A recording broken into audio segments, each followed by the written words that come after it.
Hi, how are you out there in Instagram land? Talking with Leon live again. Good afternoon. We're in London, and the objective of these shows is to bring you some interesting people that you can resonate with, maybe take away something for your own life, maybe learn something, or just enjoy the show. We've got some great guests on.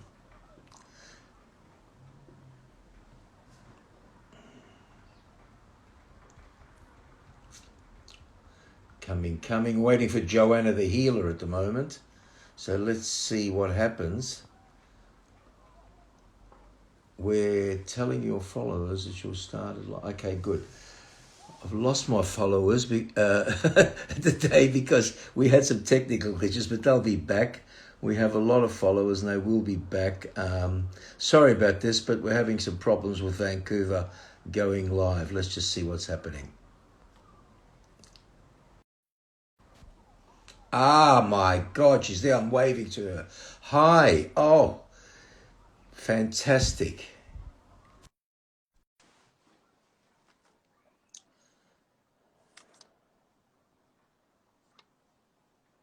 It's connecting. Hi.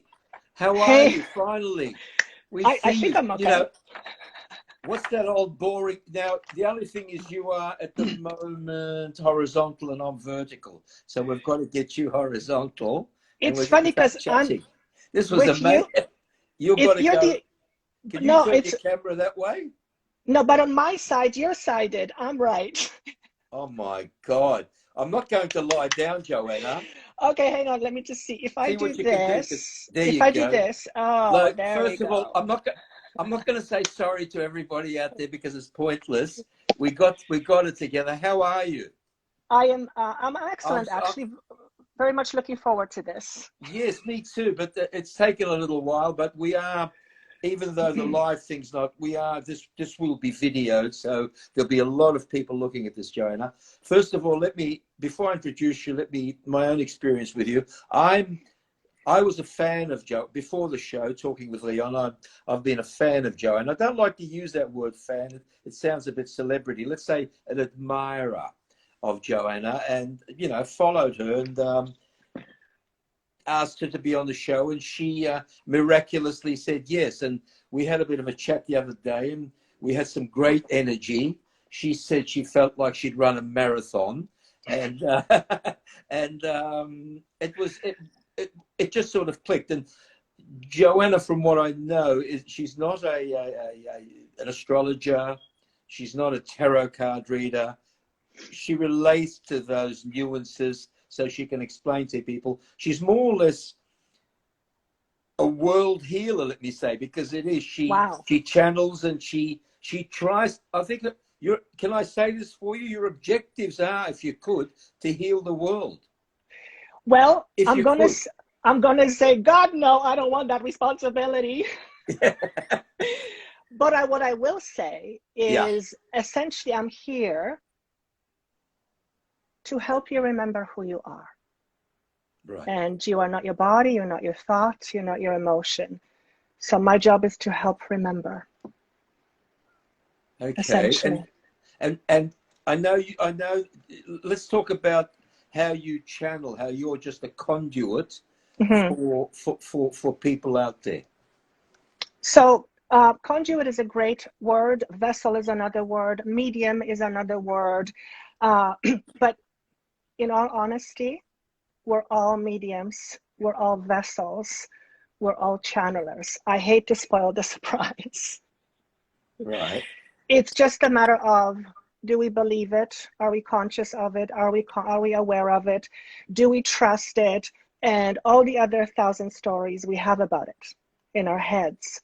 So the simplest way how I connect, and it's changing how I describe it over the years, because I used to think in terms of guides and angels and masters, but that's a very human thing to do because I could not conceive in my limited understanding how I can tap into all that is and just have it right there with nobody telling me anything.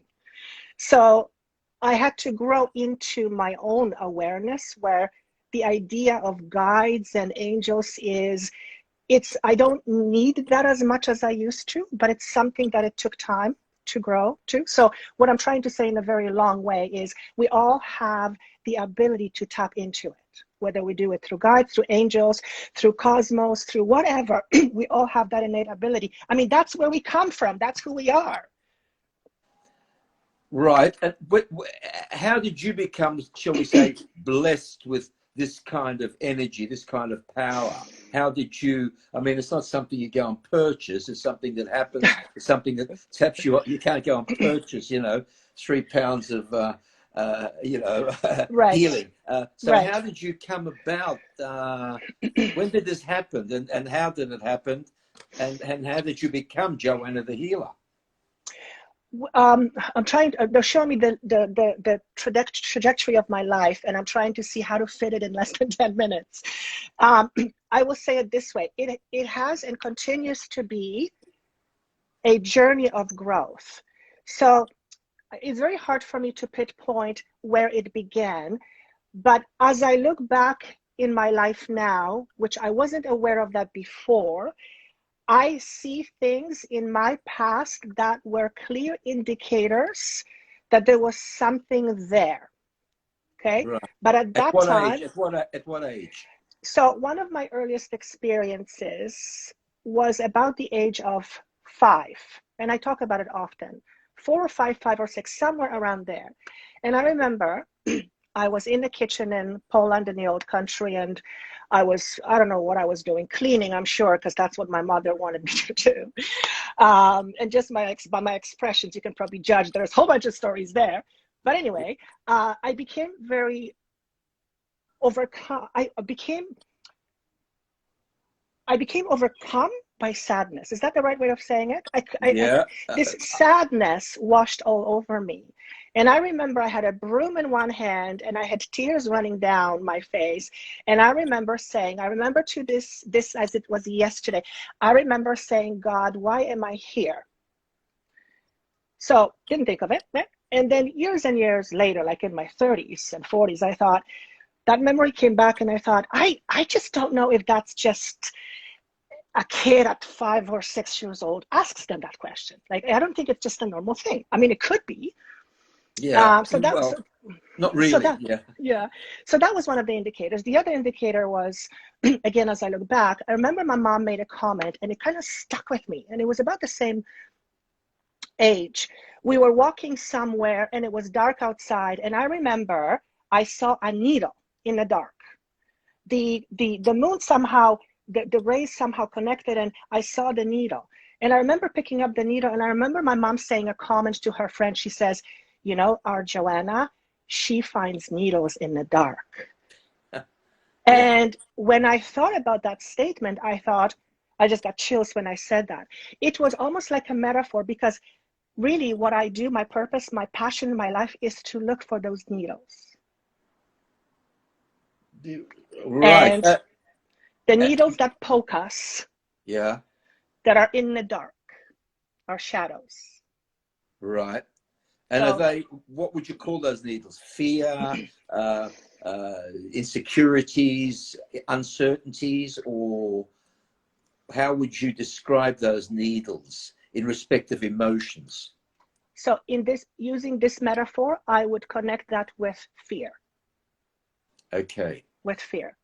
Is that our greatest human enemy? You know what?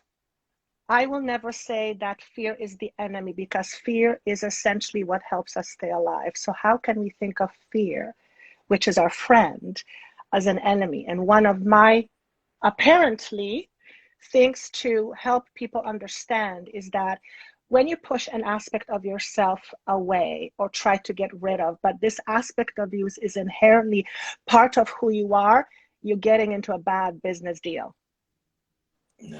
So how can we use the fears, the needles, as you say, that you found in the dark? Yes. How can we use the fears and the uncertainties as an Yes. attribute for going forward? I love the How do question. we embrace them? I love the question, because fear, oftentimes we fear because we don't understand it. Have you noticed many times, I'm sure, you were afraid of something, but then you understood and you went, okay, I can deal with this, right? So yeah, but through contemplation. correct. Contemplation, or something happens, or you have a mystical experience, whatever it is. So the idea here is that, and that kind of boils down to the whole idea of self-acceptance. If we are trying to think of part of ourselves as enemy, which let's say would be the fearful part, what are you really doing to yourself as a person, as a being? What you're doing is you are rejecting a part of who you are. There's just no way around it. Fear is part of you. Fear will always be a part of you. Fear is probably one of the greatest tools that helps us shift and transform. Plus, fear is very necessary. So if we can embrace fear as a tool that ultimately shapes us and transforms us, then I think we will have a different relationship with fear, because really it is about a relationship with fear. I am learning how to, now I understand some of the things are clicking. Blah, blah, blah. I am learning how to observe my fear rather than being my fear. And that is a big task, because we identify ourselves with our fear. So we naturally assume the fear as who we are, but we're not that. We're not that. So I'm learning how to, detach is not the right word, because it's very hard to detach from a fear. I'm learning how to observe my fear. And when I observe my fear is not as in control of me as if it was the other way around. So would you say that you become the watcher of the fear Observer or rather than watcher, the yes, participant? absolutely. And I will not be bullshitting anybody here. It is a hard thing to do. Why? Okay, because it's natural.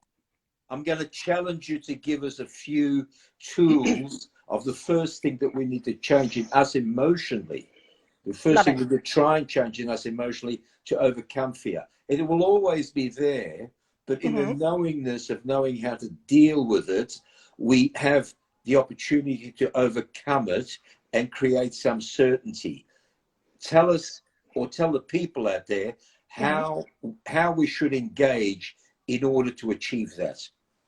So they're asking me to do this best by giving a specific example. So let's pick an example. Let's pick a fear. You give me a fear. Let's say a fear. Okay, I'm going for an executive position, and if I don't get, I need a certain amount of money, and if I don't get this job, I'm screwed. Okay, so when I hear you say that, I hear you saying to me, I'm screwed already. Yeah, well, it's a meta. I'm making this up, but it's for I know, but that's right. So how do we get ourselves into a position when we don't believe that we are screwed already? We have to look at our conditioning.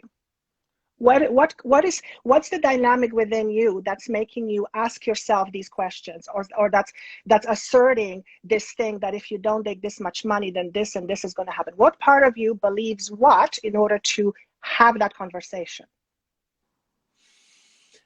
I guess the part of me that says, if this doesn't happen, I'm doomed. There's kind of the reliability of something to occur in order for my life to be complete.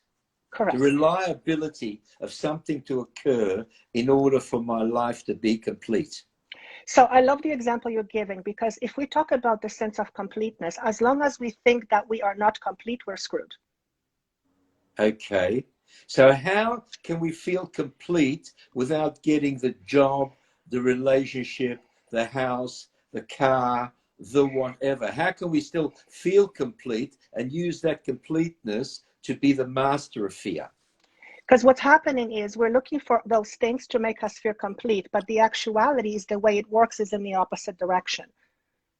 You first must become it in order to experience it. Does that make sense?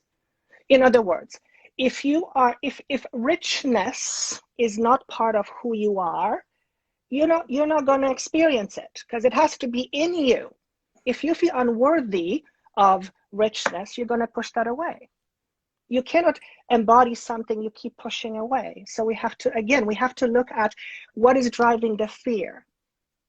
What is driving the fear? There is a story behind the fear. So you have, in this example, a certain story that you are following, but we know logically that that is not the only story possible. It is the one we Right. came to depend on because we've done it so many times. So we're looking at that's the conditioning. So So you're it's saying just, don't live by the do and die moral. well, is it working? Absolutely not. I'm not here to say do or don't. That's not my job. Yeah, My job is just to yeah, present information that then we yeah, chew on it, right? yeah. You know, I left positive thinking behind a long time ago, as you probably did too. Yeah, Those words, positive thinking, yeah. writing affirmations, all those things. What you're talking about to me is coming across, correct me if I'm wrong, more of an alignment, that resonates with a non-dependence. Is that right? More of an Mm. alignment cosmically. Is that? I mean, I'm only. This is only coming, I can see from that. my mini Correct. channeling. Correct. I love what you're saying and the way you're describing it. And I can see somebody saying, what does alignment mean? Yeah, I'm So going to leave that one to you. I figured. So the way I'm being asked to describe alignment, and I'm sure that's just one explanation, is the feeling of being more in the flow. Now, does that mean that we won't be scared or we won't have challenges? No, it doesn't mean that. It just means we are more in the flow, which means we are doing less resisting. So when we are resisting, it's because something is about to change and we're not wanting that change. We have to look and understand why. What is it that we're resisting? What part of us is resisting what? Because whatever you're resisting, it's your story at the end of the day. You have a story that you are creating, consciously or otherwise, and you are resisting that story. But what if the story is not that story? How do we tell people out there? I know I'm challenging you today, No, I love this. but I know you also love it. How do we tell people out there to resist that story? Because they're waking up with the what if. Everyone's living by the what if and the next obstacle to overcome. So everyone's living with this next obstacle to overcome, like a hurdle to jump. How do we live with there is no hurdle, there is no obstacle, there's just alignment? What sort of state do we have to put ourselves in to be that? Now, I'm not asking to be 100%, because there's no such thing as 100% No, certainty. We have to no, float in and out of no. it. But what sort of states do we have to get ourselves in to get out of the what if and the obstacle situations? So here's what it kind of goes back to what we were saying earlier. It goes back to, at least from their belief, about going back to understanding who we are. So essentially, the whole idea of separating ourselves from outcomes, separating ourselves from the identity aspect, separating ourselves from the fear. It's not about not experiencing fear, because unless there was no purpose for fear, we wouldn't feel fear. So there's purpose for everything in our life, but it is to continually remind ourselves that we are not these things. What it allows us to do, it allows us to have a bigger, clearer perspective. And when you fly up higher, you can see things so much more and so much better. Yeah. But you're not really changing position, you're just moving higher. When you're higher, you can see so much more, so much wider. So you end up seeing things you normally don't see when you're looking like this. So essentially, I'm answering the question that basically says, expand your horizons and look at your situations from different angles. It doesn't mean that these situations and fears will disappear, but when we see them from the bigger picture perspective, it allows us to deal with it differently. Does that make sense? It does, and I'm sure it makes sense to a lot of people out there. And on this subject matter that we're talking about now, and tell me if it's not happening for you, but what are you channeling at the moment based on what we're talking about? What can you share with us? I'm not saying go and channel, because obviously it doesn't happen that way. It's not as easy as that. What are you being fed at the moment? What is coming to you from your greater realms, shall we call them, that can relate to what we're talking about? So everything that in relation to how we should behave, how we should go forward, how we should feel free, what are you being told at the moment? So all the information that I relayed to you was I channeled. Ah.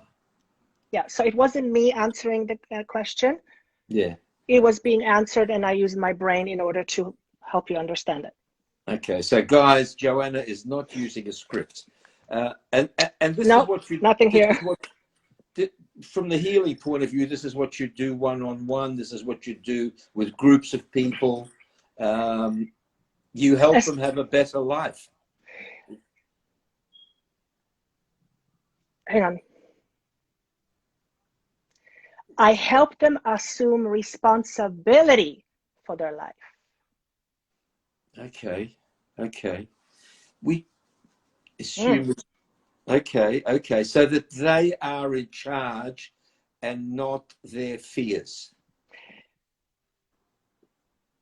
So that they can recognize their own worth, their own value, which ultimately gives them their power back.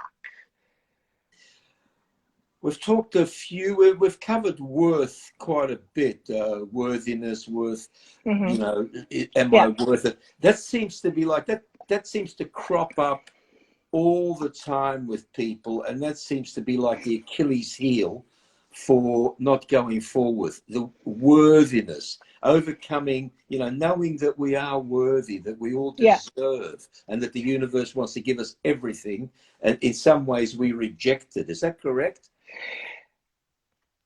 The universe is full of abundance.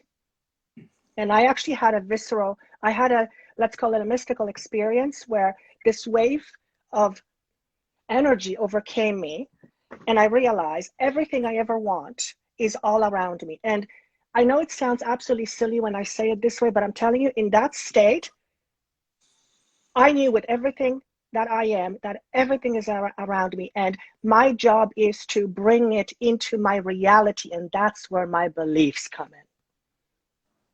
in. Okay. If we believe that there is shortage or that there is lack, and if that is the fuel that drives our actions, well, you get what you expect, right? So to bring it back to this example of self-worth, I'm going to give my personal example because that's the easiest one.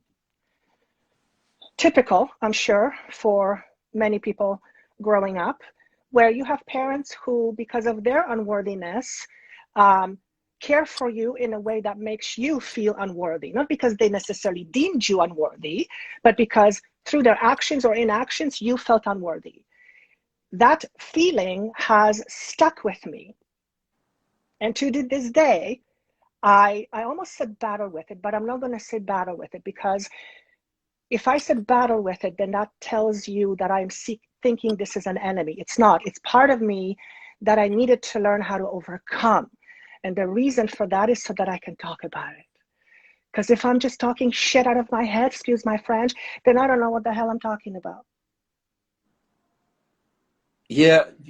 So this is way beyond being intellectual.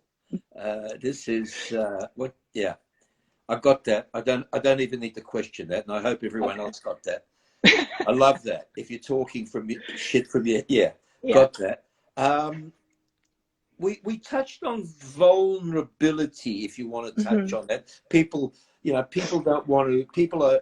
They're wearing armor. They're wearing a shield. They're too scared to be vulnerable, and yet it seems to be a very appealing and very open and a wonderful thing when you can get to a vulnerability stage, because it opens so many things, doesn't it? Do you want to share vulnerability with us?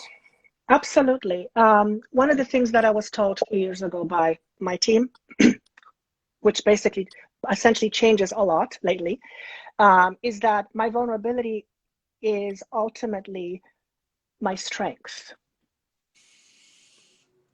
And I didn't quite understand it there. I do now. And you know what picture comes to me when I say that?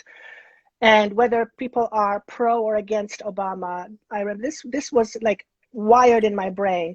When there was this mass shooting happened in the States, I remember he was talking, and he began to cry, and he was addressing the world. And I went, wow. That is a man who is not afraid to show his vulnerability. And I just thought that was such an incredible strength that he showed at that moment, because what he essentially showed is that he, like everybody else, was being a human, full of emotions, full of sorrow, full of sadness.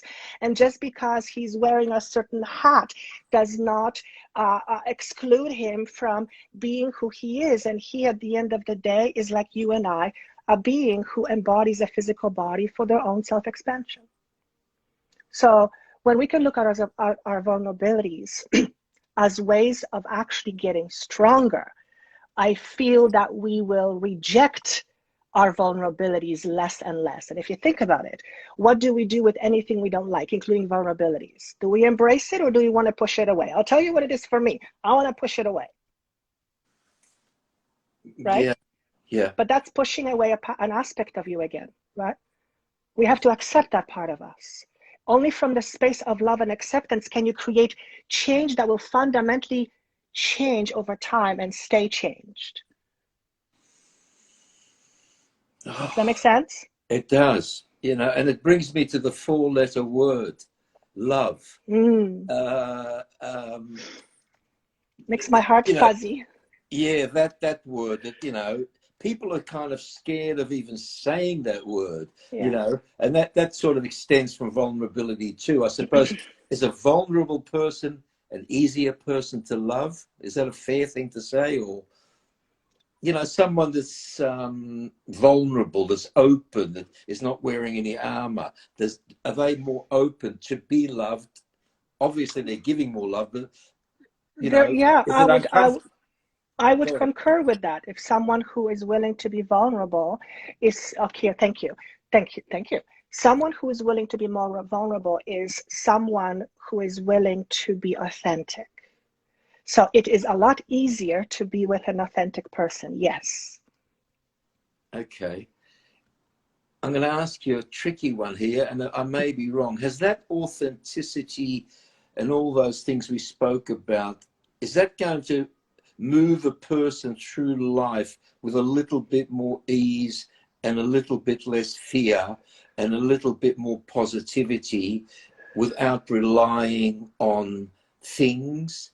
If, in other words, is vulnerability an opening towards some form of easier life, or are they not connected? So it's formulating in my mind. Let me just give me 1 second.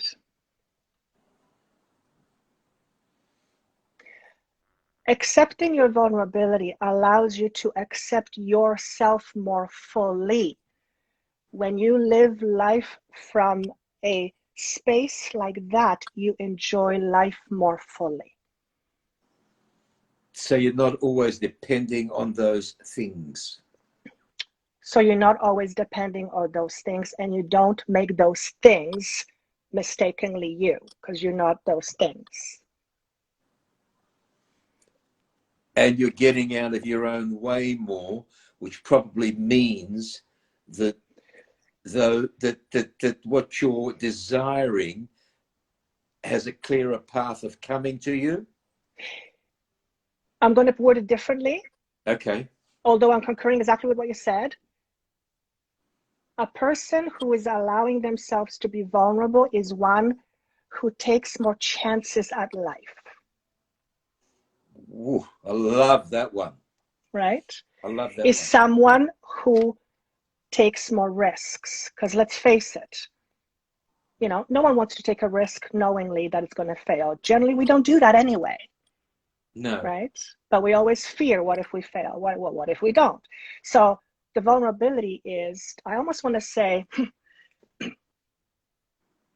learn how to flaunt your vulnerability. I'm like, wow, that's a big statement.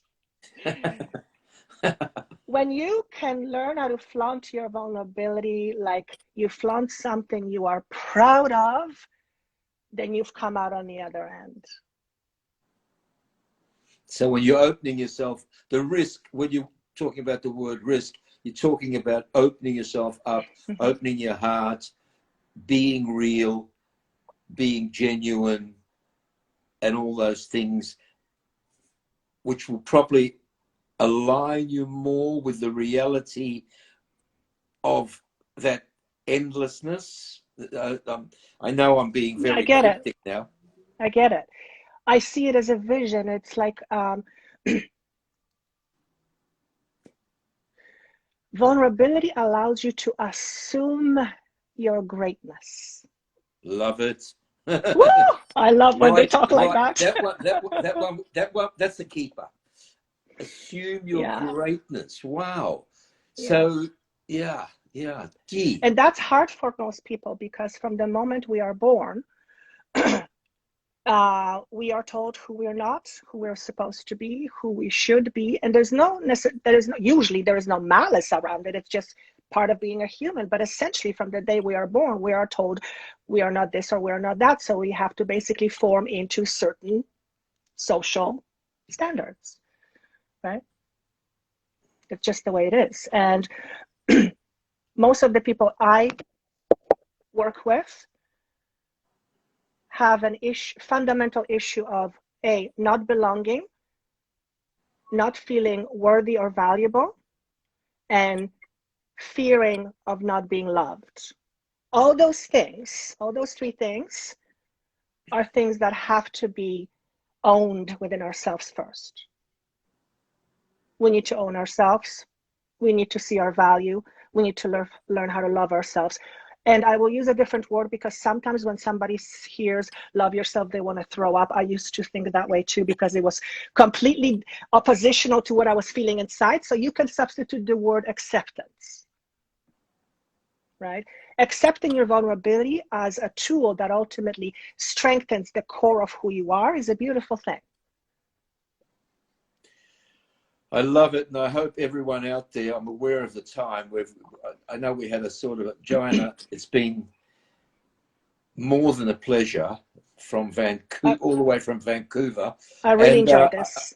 I just want to say that I'm sorry we had a late start, but it was worth every minute. I know that I've got a hell of a lot to think about, and I'm sure this has resonated incredibly with my viewers.